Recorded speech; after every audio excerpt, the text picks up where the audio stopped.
From the center of the universe and the home of your Grey Cup champion Toronto Argonauts, it's the X's and Argos podcast. Welcome to the X's and Argos post-game reaction podcast, brought to you by Something in the Water Brewing. My name is Ben Grant, joined as always by JB, as the Toronto Argonauts hang on 35-27 to beat the Montreal Alouettes and remain undefeated and on top of the East Division. JB, this is the first time the Argos have been 4-0 since 1983, a year they won the Grey Cup. And in fact, the last time they were 3-0 even, they won the Grey Cup that year too. So it bodes well getting off to a start like this. But I think the biggest thing, something we alluded to being a possibility in our pregame walkthrough this week, is that not only are the Argos 4-0 by winning this game today, the Alouettes drop to below 500 along with the rest of the East Division. So they've got a huge cushion now, and I think they're in a great spot heading into a tough stretch coming up. Yeah, anytime you win a division game, I think that you're going to be in good shape. Yeah, and it's just the fact that, because if Montreal wins this game, they're actually tied with the Argos in points at that stage. Argos had to have a game in hand, but it would have been pretty tight. So we'll go through it. We'll talk about our thoughts and players of the game, plays of the game, and there were a number to choose from. But before I do, I just want to talk briefly about Something in the Water Brewing. I've got Longboat on the go here, and I've been waiting so long for Longboat to be available in cans. We've had our X's and Argos secret tap set up at Something in the Water in Liberty Village, but now we've got Longboat in cans. You can go and buy them from the Liberty Village location, just steps away from the Argos practice facility at Lamport. So if you're going down to check out a practice, you can drop by there after practice, grab yourself a drink, maybe pick up some Longboat to bring home. And the reason why we love Longboat is it is dedicated to fans of the double blue. You've got Colonel Troutman there, the mascot on the front, wearing his blue football helmet. The X's and O's all over the can. It is a gorgeous can. It's a terrific beer. Make sure you pick some up. Okay, JB, let's get into I guess a tale of two halves. It was a defensive battle, a pretty feisty game in that first half, and then things just opened up in the second half. What'd you make of the flow of the game? What'd you make of this game, I guess, overall? Yeah, it was kind of a weird game. The first half was very kind of cagey. And, I think that Montreal came out with a game plan to screen Toronto to death. And Toronto was sort of dealing with that. And they were having some success running with Stanback. So, I think Montreal kind of felt good. But, watching it just felt more like Toronto was not finishing on the plays that they needed to finish on. Even when Montreal took the lead right at the end with a ridiculous play, it felt like it was Toronto's game. It did not feel like Montreal was better than Toronto. So it was kind of a weird, I don't know, it's hard to explain it. It was a kind of cagey first half. And then the second half largely took off, where I think Toronto ended up sort of dominating that second half, and Montreal somehow stayed in the game, but didn't feel like they stayed in the game. Yeah, I know what you're saying, and it's hard to describe. Even after that first quarter, Toronto's up 7-0, but the stats at that stage were so lopsided. And Montreal was right in that game. They ended up kicking a field goal a few plays into the second quarter. And here you have a 4-point game, and it just felt like Toronto had dominated in every way. But Montreal was able to take advantage of every opportunity, it felt like. And then one of the biggest problems Toronto had was penalties. It felt like every time the Argos could have gotten the Alouettes off the field, there was a penalty for something. And then on a lot of big Argo plays, there was an AJ Ouellette run with a beautiful leap over a defender that got called back for a hold. It just felt like they found so many different ways to shoot themselves in the foot. And Montreal just didn't do that. They weren't their own worst enemy, and they pulled some rabbits out of some hats So some of those, I don't know what to make of those. Like, how upset do you get at a play where it's just sort of a ridiculous series of events and somehow a guy catches the ball down the field? Like, I don't know what to do with that. How angry you get at the defense for giving up plays that just couldn't possibly happen ever again. Yeah, I mean, you have the two guys running to the same spot, and then one guy steals the ball away from the other guy. The other one, there's a clear sack, and Fajardo's able to bend out of it.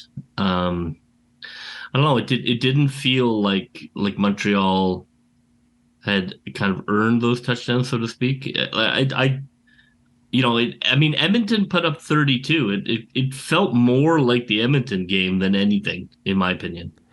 Yeah, I get what you're saying. Like some of those plays and those two touchdowns that you highlighted are just things that you just don't see happen. So that first one, you've got the receivers on either side running post routes. Somebody's off. Something's wrong on that play because you don't usually have you don't want your slot receivers on either side to collide into each other. But that's what happened. You had Sneed and Keon Julian Grant like colliding together in the back of the end zone. And I think Tavares was there and Amos is there. There's a big party in the back of the end zone. Somehow Sneed came down with it. And then the other one, Cody Fajardo, is like from where I was, I thought the play was over. It was a sack, and Mike Hogan was doing the play-by-play with me. He called it as a sack because Arimolade had Fajardo wrapped up in the pocket, and I didn't see how he escaped. Somehow he got out and then threw a touchdown pass. And it was third down too. That was third and goal from the 5 or something like that. Was that the play? I can't even keep track of all the ridiculousness. No, so I mean, look, Montreal, give them the credit. I mean, I think Montreal played a good game and think they game planned really well against Toronto. It just didn't feel like they were going to. At no point was I worried that Toronto wasn't going to win the game. Yeah, I didn't really feel like that either. It just felt like Toronto was. It honestly felt like I know it's just an 8-point game, and I'm not trying to be a homer on this, but it felt like Toronto was a much better team from start to finish. It's just that they shot themselves in the foot. They didn't take advantage of some opportunities, but after all that, they still were the better team. And you look at some of the stats too. Like Chad Kelly ends up 21 of 25. What's that? 84% completion rate, 351 yards, 3 touchdowns. He added another 13 yards rushing. AJ Ouellette, 95 yards rushing. These are good stats that the Argos came up with. They spread the ball around extremely well. You had 9 different receivers involved. Ungerer was 72 yards and one amazing touchdown catch that was bettered by Damonte Coxie's touchdown catch. Like it was such a good game for the Argos. It was sort of the defense that got unlucky on a few occasions. Now, is that a point of concern? They probably could have had 10 sacks. They ended up with 4. Fajardo kept finding a way to slip out, break arm tackles. Is that a concern of yours that Fajardo was able to make guys miss in the backfield? No, he's really strong. We talked about it. He is a far more mobile quarterback than people give him credit for. He is fast. Like, I mean, fast is not the right word, but he is. He's a very good athlete, and he is able to spin out of plays, and he is really strong on his feet. And there's no other quarterback currently in the league that can really do that. Maybe Vernon Adams, but who's faster, but I don't think necessarily is able to stay on his feet. He's just a hard guy to tackle. So they just have to know that going in, that you've got to make sure that you team tackle and you wrap up, because he's going to spin out and try and pull some ridiculous play. But that's not something that's going to come up again. Just next time we play Montreal. I felt sick for Arimolade after that play. You just saw the anguish on his face because he knows, because not only did he miss the sack, it was a game-tying touchdown that resulted on a third down gamble. And so if he just wraps them up, the Argos have the ball, they're up 7, fourth quarter, and instead it's a tie game again. And he just looked sick. So I felt for him there because it was just one of those weird plays. I think it's tough on defensive linemen who every week see a fellow defensive lineman flagged for hitting the quarterback late or hitting the quarterback too aggressively, landing on the quarterback, throwing the quarterback to the ground. There's so many ways you can be penalized for hitting the quarterback. And I don't necessarily think that's a bad thing. I do think the league needs to protect quarterbacks. I think they need to protect everybody, but quarterbacks are in a position of vulnerability. There should be those rules in place. But it's tough on a defensive line who are trying to sack the quarterback gently, trying to sack the quarterback in a way that isn't going to draw a flag. And we almost saw that backfire at the end of the game because Hendricks gets in on a sack. The play's blown dead actually pretty early, and then Hendricks kind of throws him a little bit after the whistle. I can't blame Hendricks for the little throw, although I kind of thought we might see a flag there. I think one of the reasons you didn't is because Fajardo did this absurd dive to the ground afterwards, like he'd been shot. And full credit to the referees for not. Yeah, well, the referees are looking at this. They're like, "Well, I can't throw a flag on this like foolishness." But yeah, I thought one might come out there. Let's talk about a couple performances and a couple plays. So let's go back to the opening drive. That was a thing of beauty. It wasn't so much the play call. It wasn't so much X's and O's. I thought that first drive from Chad Kelly was really close to perfect. The opening play, he ends up scrambling for a 9-yard gain because there wasn't anything there. And I was really happy to see it. You had great protection. He bought himself some time, looked downfield, didn't force it. There just wasn't anything available. And so he took smart yards and got close to a first down.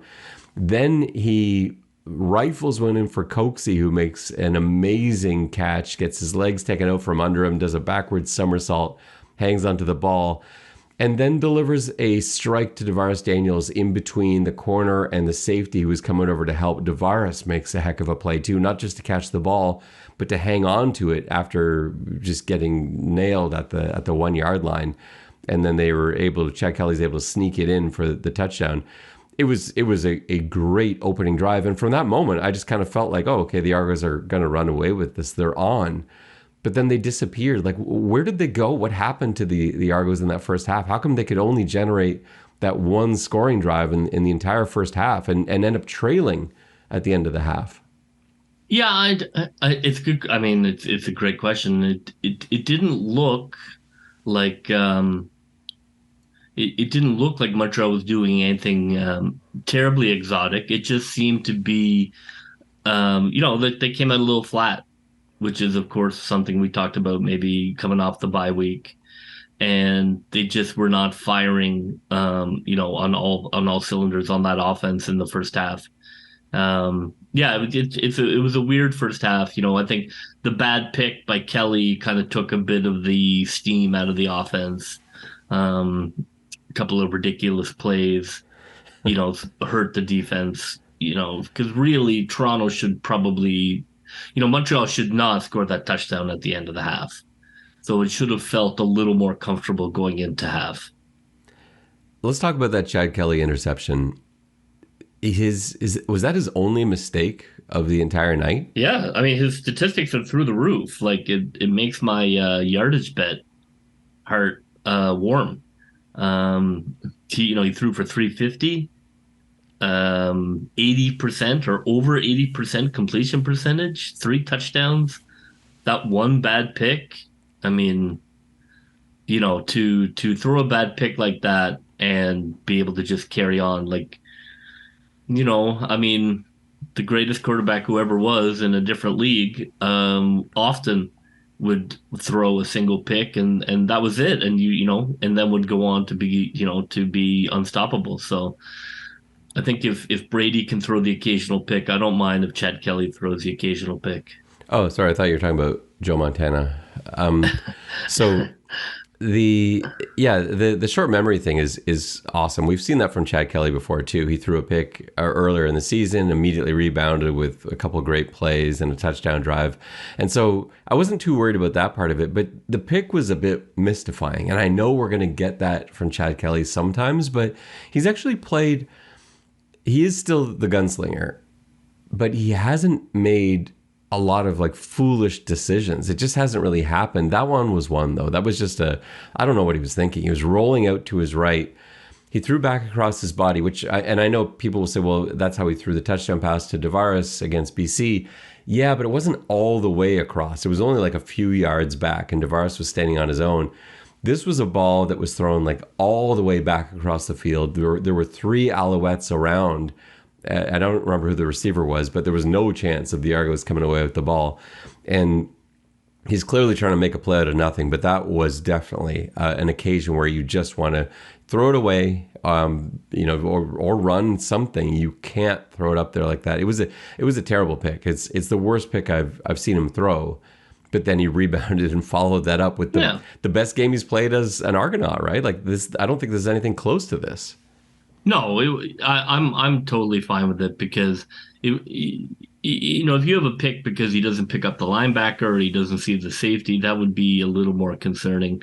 He was feeling himself and he thought he could throw a miracle ball, and that was it. So like that's a very fixable mistake. Not every interception is born the same, and that type of interception is very easily fixed. So it didn't, of course you don't like to see it, but it didn't bother me. It wasn't an interception inside our own red zone. It wasn't, it was just a bad, young, energetic mistake. Yeah. And again, if there's one of those a game, but on the other side of it, you got 3 passing touchdowns and 351, like that's right. Fine. Yeah. No, it's ridiculous to not think occasionally a young gunslinger is going to try and gunsling. It was kind of interesting to see David Ungerer step up as the guy. Coxie also, but we've talked about how you never know. It's the receiver roulette, like who is going to be the guy. It was David Ungerer today, out of nowhere. He wasn't even starting. He's the backup Z receiver of all receivers. Like that's Z is typically in a base formation is the guy furthest away from the quarterback, the least likely to receive targets, and he's backing up at that position, and yet ends up with 72 yards, 2 touchdowns, and a heck of a game. Did you have David Ungerer on your bingo card for a 2 touchdown game? No, I don't.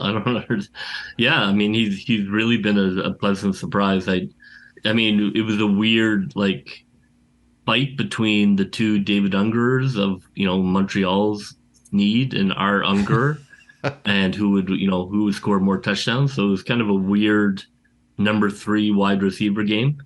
But he's shown that he can get open. He's shown that he can catch the ball when given an opportunity. I'd like to see them, use him more often, because you don't catch 2 touchdowns in the CFL by accident. One of them was on a bit of a bust. The second one, it looked like Ento, the corner, just kind of let him go. I think he got baited in by the out route that was breaking in front of him. But that first one was such a headsy touchdown catch, because he was running to I have to explain this better than I'm seeing it in my head. There's only one end zone in the entire CFL that is cut off because of the track in Montreal around Percival Molson Stadium, around that field. The end zone is sort of diamond shaped on the corner. So you're missing a corner of the end zones on both sides. Edmonton used to be like that. It isn't like that now. The turf isn't set up that way. So this is the only place in the CFL. And as Ungerer is coming across the end zone, he had the awareness that while the ball is in the air, he does a quick check to see where he's on the field, just sort of tiptoes, actually gets 2 feet in bounds and catches the ball just before going out. But the awareness level on that play was huge, because I think a lot of receivers aren't aware of the fact that they're only in the one end zone in the CFL that doesn't have that corner, and probably catch that ball out of bounds. So I thought that was a massive play from him. He had a couple really nice blocks too, blocking for quick screens for other guys. All in all, he played a really nice game. Yeah, he deserves reps and looks. He really does. Can we talk about the special teams play before we get into some of those other highlights? Because there's some good and bad here. The good was, I thought, most of the time the coverage units were pretty good. I thought Haggerty was punting the ball really nicely. They had a kind of clever onside punt, which it didn't work out, but it came pretty close to working out. If it wasn't for a very heads-up play by Duquois, I think would probably have been recovered by Pickett. They had some neat stuff there. I did not care for the reverse and the two fake reverses that we saw in this game. What did you make of them? No, I didn't. It felt a little desperate. I think, in my opinion, they should just be more zen about the return game. It's not that good. It's not going to be that good. Catch the ball. Don't turn over the ball. Set. You have a good offense. Go from there and be happy with the strengths that your team has. Don't get into that reverse and fake reverse stuff. There's a reason teams don't run it. You're going to end up dropping the ball or turning over the ball, or somebody makes a mistake and reads it the wrong way, what have you. I don't no thank you for all of that stuff. I did like the onside. I did like the attempt at the returner being onside on the onside punt. I thought that was a nice wrinkle. But no reverse, fake reverse for me. It feels a little. You can't manufacture it. Just, it's okay. We're not good at returning. I think we should just move on. The one thing I like about these plays, and actually I'm with you. I like the onside punt. I think is actually kind of fun. But what I like about this collection of things, from the onside punt to the reverses on kickoffs and punts, it's going to force teams going forward to review that. It forces every team for the rest of the season. This is not just like for next week. Every special teams coordinator now has to spend time for the rest of the year just reminding their units to look out for these things. And that takes away special teams reps. It takes away special teams time for stuff that the Arrows probably won't run again. And so that part of it I do like, I think is interesting. The onside punt thing, those things, again, there's always a place for that to sneak back in, but I wouldn't expect to see any of those things next week. And yet I bet you Hamilton will spend time this week prepping for those very things. They have to, because the coordinator's not doing their job if they don't. Yeah, maybe. You don't think that you're not going to mention it? You don't think Hamilton's special teams coordinator is not going to bring up the fact that Toronto had an onside punt and 3 reverses? Yeah, I think you look for the onside punt for sure, but I don't know. I think the reverse stuff is pretty easy to handle. But where it benefits you is Toronto has struggled with the return game, like we talked about. This forces guys to really maintain their field with discipline. It forces guys to, especially like contain and guys on the outside, to avoid crashing down and narrowing that field. It may open up some lanes for Leak going forward. I wouldn't be surprised if this results in a couple of long returns from Leak next week, because everyone remains so spread out in their lanes, but not collapsing on the ball like we've seen as guys come in and take advantage of the fact that maybe that's your hope. Your hope is you slow down a little bit, but I don't know. It's just so dangerous running those reverses. You're going to end up dropping the ball.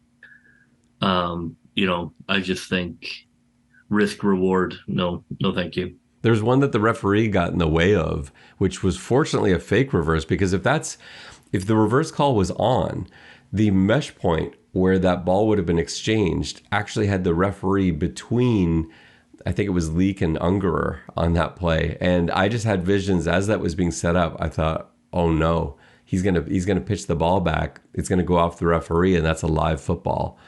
But that was a little bit of a nerve-wracking moment. Also, how about mishandling a punt and Adeboboye recovering. We haven't really seen that from him. He's been pretty sure-handed and steady back there. That seemed out of character to drop a punt. That could have been a huge game changer. Lucky that Adeboboye was on the scene to recover that one.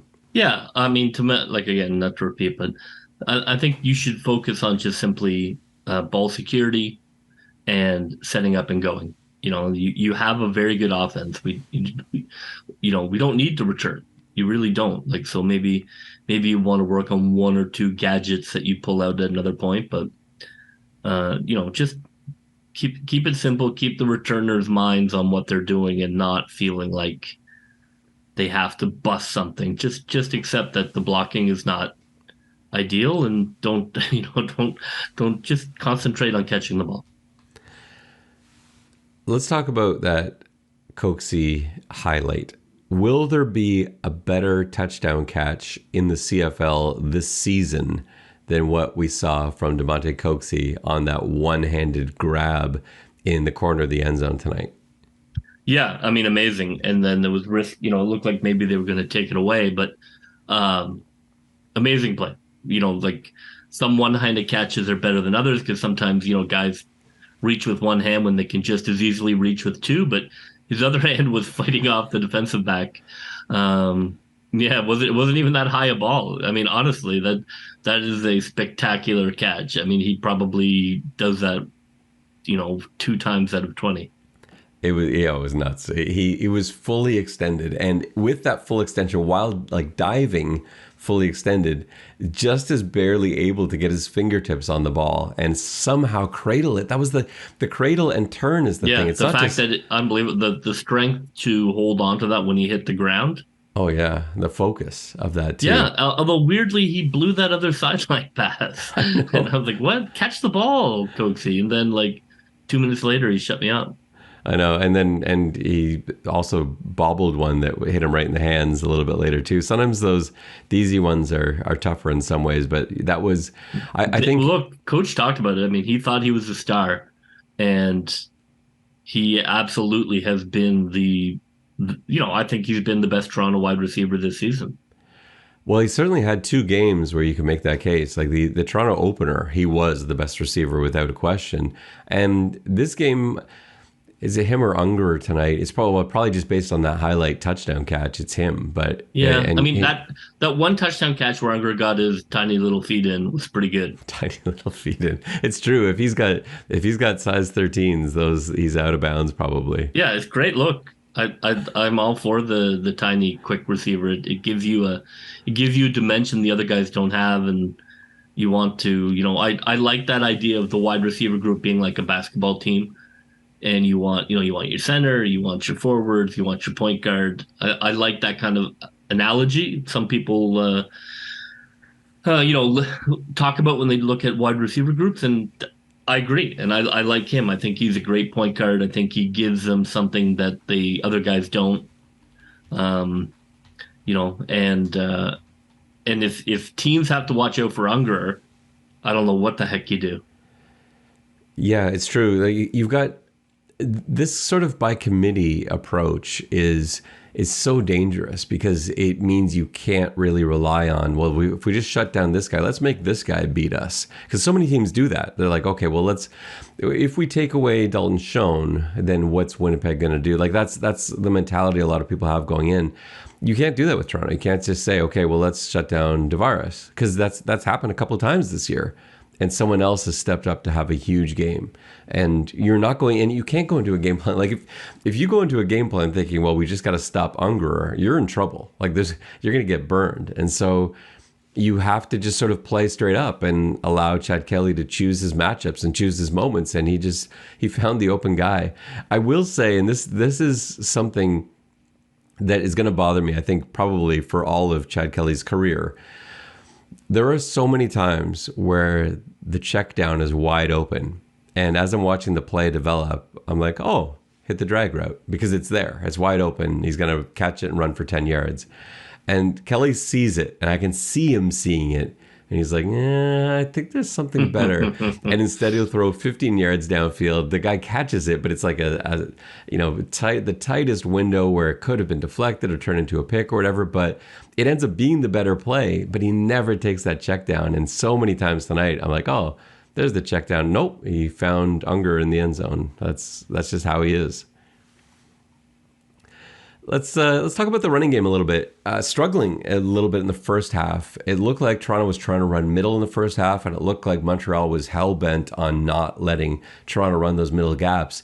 And so the nice adjustment they made was getting to the outside. They had a bunch of new plays that we haven't seen before. They had Andrew Harris lined up as a tight end and sort of leading a sweep downfield. They had Andrew Harris out as they had AJ Ouellette out as a lead blocker for Andrew Harris on like a Green Bay sweep.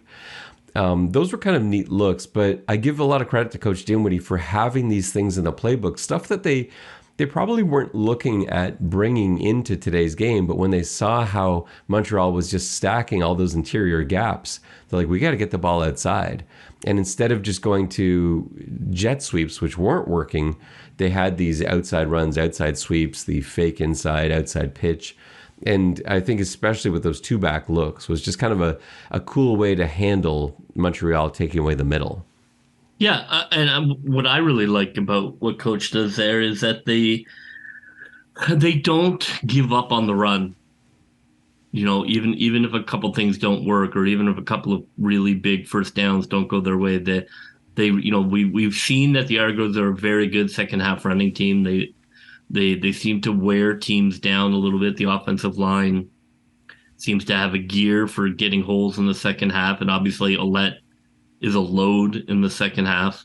But they stay with it, you know, and a lot of teams don't. You look, you know, I don't know if Stanback got hurt, but I mean, really, Montreal just gave up on him.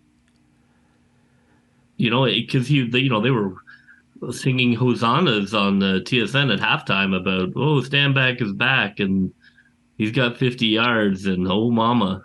And then that was it. Like, you go for lunch in the second half. So I know some of the CFL stat sheets aren't correct right now. I know this because I'm currently looking at the Argos turnovers for today, and it says they had 1,234 turnovers tonight to Montreal's 647 turnovers. So I know some of these stats aren't right. They have Toronto's penalties and penalty yardage right now as 15 penalties for 157 yards. And I don't think that's a typo. Just dunking on my one thing. I know. Just taking my one thing and shoving it right back down my throat. Like, oh, okay. Yeah, JB? How about 15 for 157? Right, okay, sure. Maybe next time I'll say, I wish we had 20 penalties. I don't think you want that. And still won the game. It's so many. And Montreal just with 4. Montreal's got 4 penalties and Toronto with 15 for 157. Come on. Yeah, like, they don't need to be the lowest, right? We talked about, like, teams are teams. Like, it's not like the team with the lowest penalties wins this, the Grey Cup every year. It's not that huge of an indicator, but you want to be middle of the pack. I mean, I don't think you want to be giving up 140 yards in yards to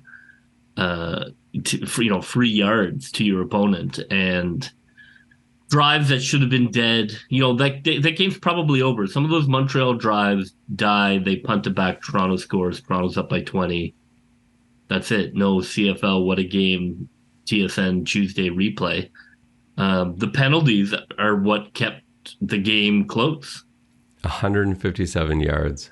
Yeah, it kept a bunch of times kept Montreal's drives alive where they're going to punt and Toronto probably scores and it's a blowout. So it definitely is what kept the game. It's what kept Montreal in it. So that, as I'm sure Coach Dinwiddie is aware, they're going to want to work on that.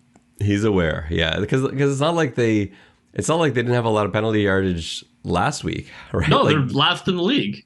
Yeah, it's something that was a focal point because the last time last time the Argos took the field, they had 13 penalties for 107 yards, I think. Or no, it was 10 penalties for like 125 or something like that. Yeah. And they follow that up with even more. It keeps bad teams alive. That's the biggest issue is not so much like not so much that you're not scoring the points, but it really does allow teams to to have kind of heartbreaking, like you play great defense and everything's terrific, and then you get a penalty and now they get another shot at it, and it's tough to get yourself back up for that. And yeah, I think it's gone from an interesting issue to an area that needs to be fixed.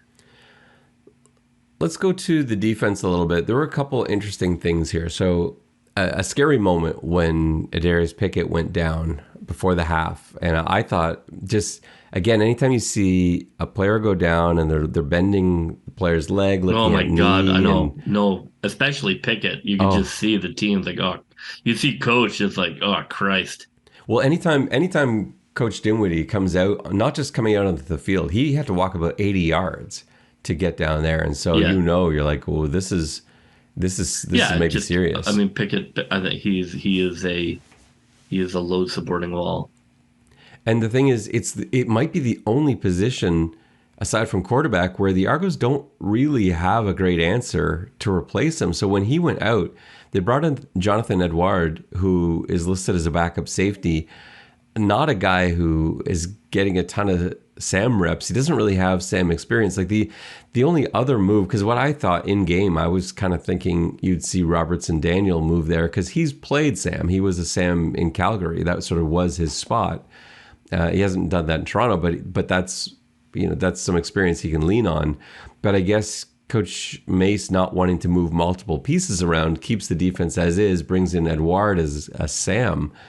But I'm not that comfortable with Edouard playing Sam. The difference between Edouard I think is a great special teams player, but I think the difference between Pickett and Edouard might be as big a difference as you have on the team between first and second, except for quarterback. Yeah, I mean, do you think Williams can play any Sam if he had to?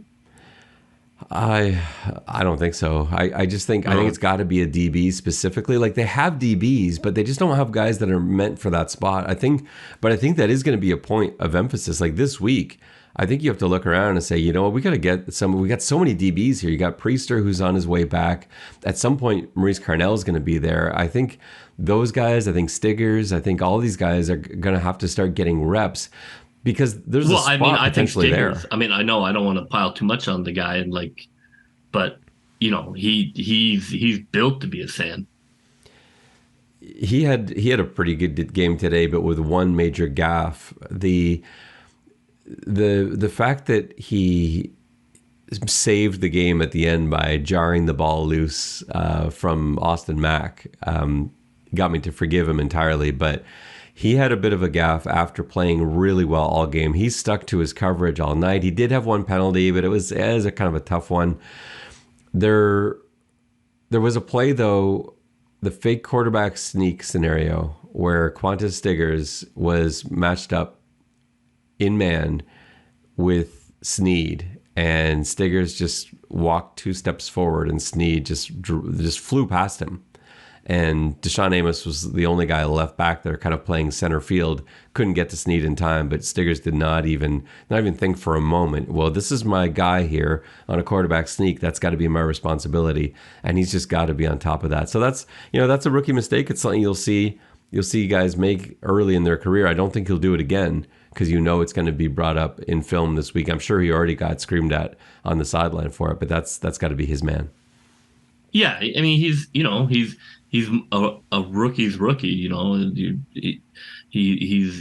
There's gonna be moments where he busts stuff like that because he didn't even play college ball. So it's a lot, but I really think he might. There might be. I mean, Sam is tough because there's a lot on your plate, so it's probably too much for him this year, but. And I hate to take Robertson Daniel away from the halfbacks box. He's playing so well Yeah, there. I agree with Coach. I don't think they will. I think they'll probably try and coach somebody up to be the Sam. I think That's Carnell. I think that's the better call. I think Carnell for when he comes back. Like there's still a little while though. Like Carnell's expected back in August. I think he might be the guy for it, but I don't know that they have a guy to sort of bridge that time, because we're still talking about a month away from seeing Maurice Carnell probably. So we'll see. But that was alarming when that happened. Other injuries that we saw tonight, man, there's so many guys that went down. They all seemed to get back up. I'm not sure there was anyone at the end of the game who hadn't come back in, but we saw Dejan Allen went down, which was frightening. Aremalade went down, which was frightening. Like all these guys, Pickett went down, and that's a heart attack. It was someone else went down. Deshaun Amos went down as well with what looked like a pretty nasty elbow injury, and he made his way back. I think there's going to be a lot of guys Allen, that. For Allen to gut that out, like if he's down on the ground, I mean, he's a tough guy. He's down on the ground. That's a high level of pain.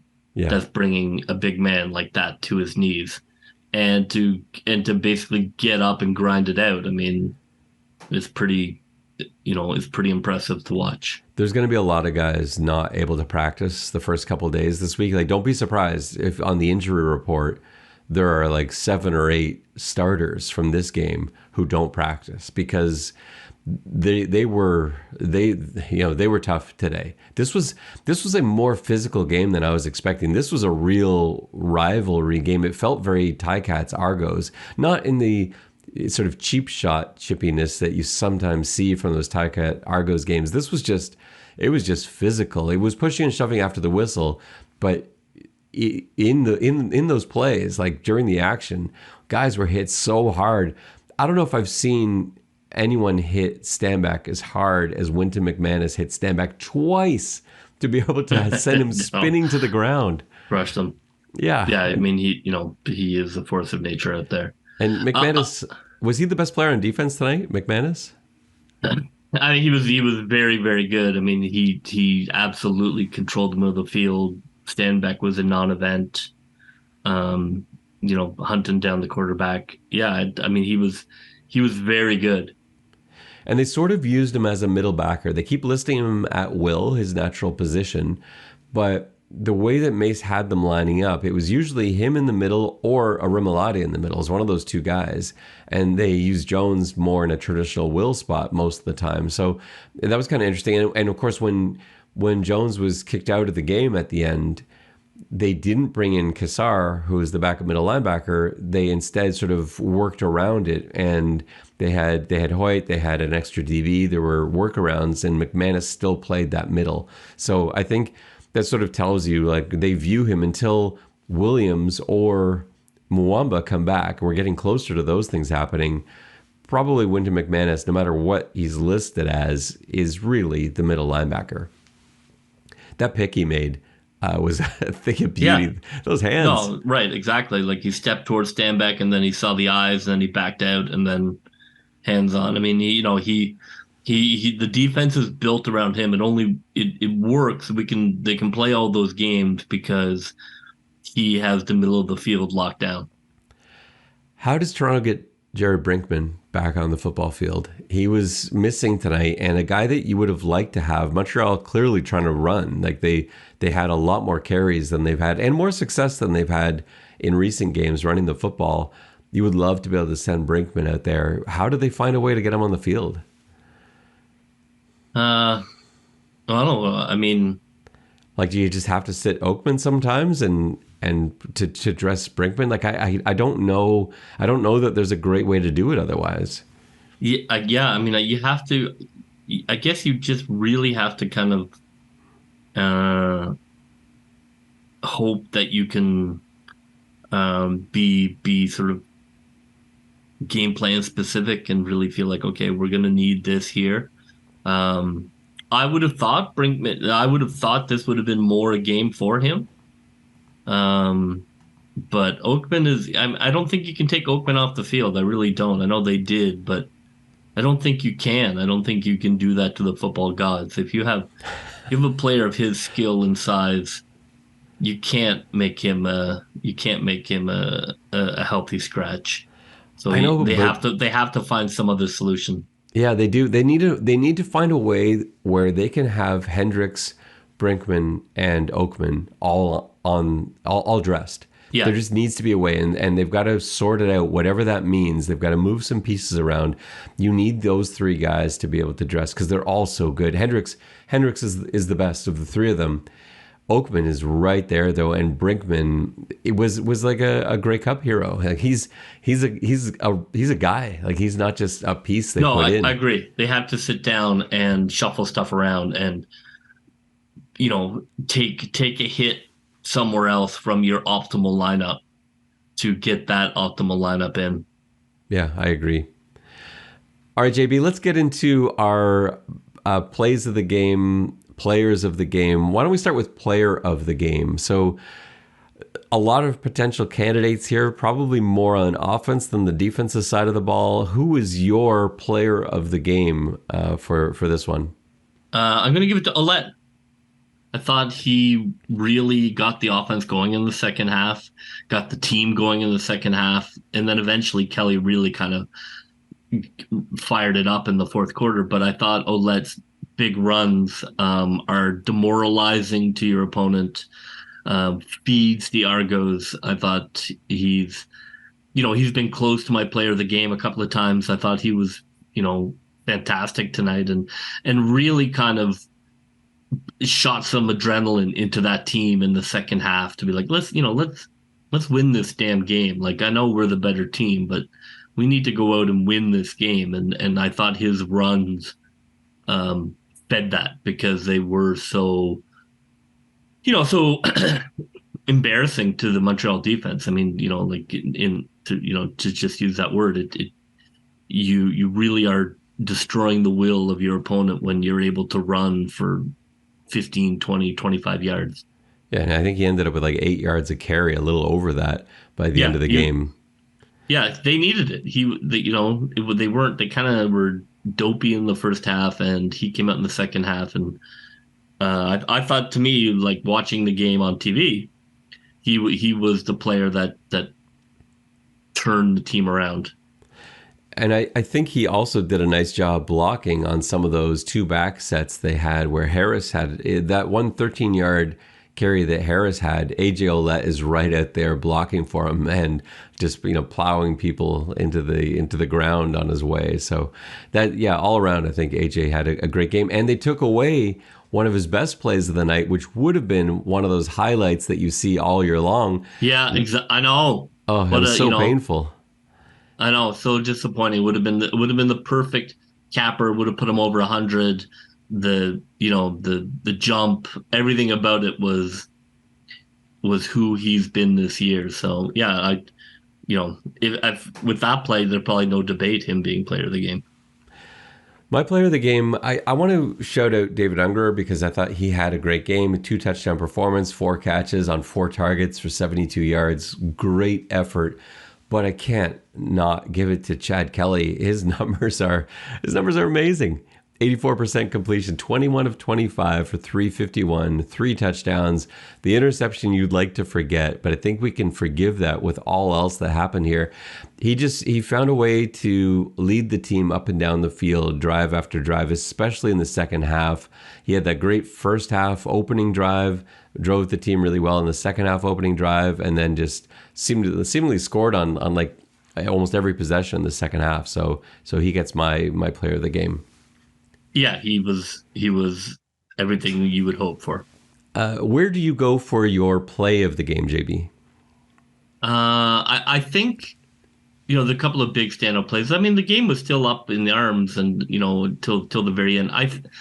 I thought the sack by Oakman and with an assist from Ormalade really iced it. It was a huge sack. Montreal probably should have punted there, but to push them back 10 yards, to bring an end to that drive, and to kind of ice the game. I know they got another drive, and I don't know how that, it should have, the field goal should have iced it all, but at the moment, I thought that play was massive. You know, he had been so hard to get to ground, and it was great to watch Oakman like go full Hulk mode and just drive that offensive lineman like 6 yards back into the quarterback.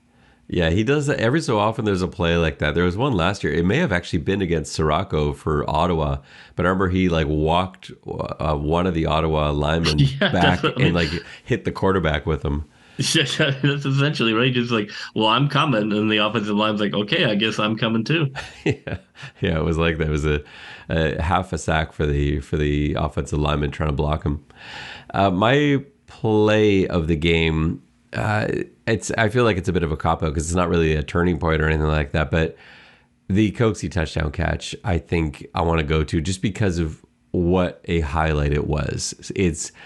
It was a big play too, because if that's not a catch, that's a field goal instead. It was 2nd down and 8. I think they were in field goal range, but it would have been a 3-point play instead of a 7-point play. But the way in which he did it, to be able to go out, extend, grab that ball, it's one that you'll see for a long time. It was like one of those S.J. Green highlight touchdowns that you see every time TSN's doing one of their 100 best plays of all time, or 50 best plays in CFL history. This is going to be on all of those lists. That catch was just so far extended, and the situation and everything else going on at that moment in a tie game, fourth quarter, that's got to be up there. So yeah, it was a massive moment. So that's my play of the game. Well, JB, we're going to start wrapping some things up here. Argos have a full week rest, and next week they are at Tim Hortons Field to take on the Tiger Cats. We'll get you set for that midweek. Our podcast probably coming out Tuesday as we get a chance to set in on a couple of practices. And you're going to start making your way out east because you have got to make it in time for the Halifax extravaganza, one that I'm sure you're pretty excited about.